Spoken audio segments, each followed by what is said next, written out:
all written in pen. Another 28 women were listed by initials, though no reason was offered as to why they weren't further identified. Fathers were usually, but not always, identified. For the most part, Doris had included the date of the visit, an estimate of how far along the mother was, and the predicted sex of the baby.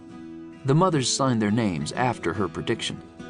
In 3 instances, the women she'd written about hadn't even known they were pregnant. Beneath each prediction, Doris had left a space where she'd later written in the name and sex of the baby once it had been born, sometimes with a different color pen. Occasionally, she included the birth notice from the newspaper. And as Lexie had told him, Doris had been correct with every prediction, at least with those she'd actually made. There were 13 instances where Doris hadn't predicted the sex of the baby, a fact that neither Lexie nor Doris had mentioned. In those cases, Jeremy assumed by further notes that Doris made, the mother would eventually miscarry. The entries, one after the next, seemed to blend together. February 19, 1995, Ashley Bennett, 23, 12 weeks along. Tom Harker, the father.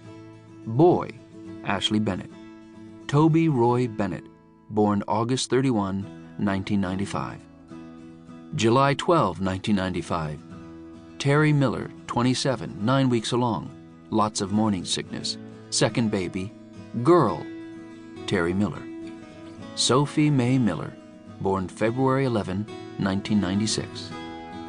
He continued reading, searching for patterns, trying to spot anything unusual. He read through the journal entry by entry 6 times. By midweek, he began to feel something gnaw at him, as if he were missing something. And he read through the journal again, this time starting from the back. Then he read through it again. It was Friday morning when he finally found it.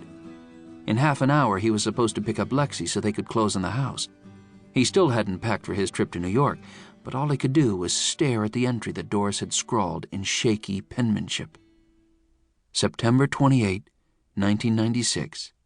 LMD, age 28, 7 weeks along. Trevor Newland, likely father. Found out accidentally. Nothing else was listed beneath, which meant the mother had miscarried. Jeremy gripped the journal, suddenly finding it difficult to breathe. Only one name, one he didn't recognize, but initials that he did.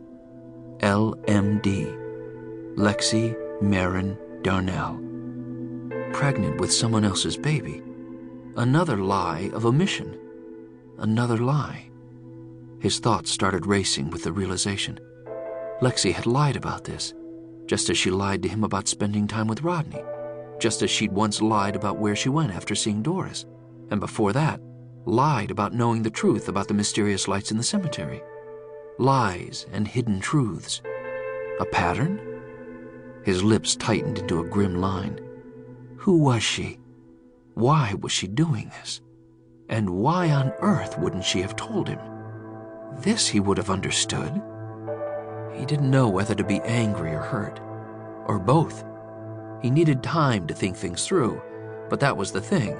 There was no time. Soon, he and Lexie would own a house. In a week, they'd be married. But Alvin had been right all along. He didn't know her, had never known her. Nor, he suddenly realized, did he completely trust her. Yes, she'd explained her deceptions, and taken in isolation, each had been explained. But was this going to be a regular occurrence? Would he have to live with twisting of the truth? Could he live that way? And who had sent the email? Again, it came back to that, didn't it? The acquaintance he had looking into the routing information for the mysterious emails had called earlier in the week to let Jeremy know that the emails most likely came from out of town, and that soon he hoped to have an answer. Which meant, what? He didn't know, and he didn't have time to figure it out. The meeting with the lawyer to close on the house was scheduled in 20 minutes. Should he postpone the closing? Could he, even if he wanted? Too much to think about. Too much to do. Moving on autopilot, he left his room at Greenleaf. 10 minutes later, with his thoughts in disarray, he pulled to a stop in front of Lexie's house. Through the window, he saw movement, and she stepped onto the porch.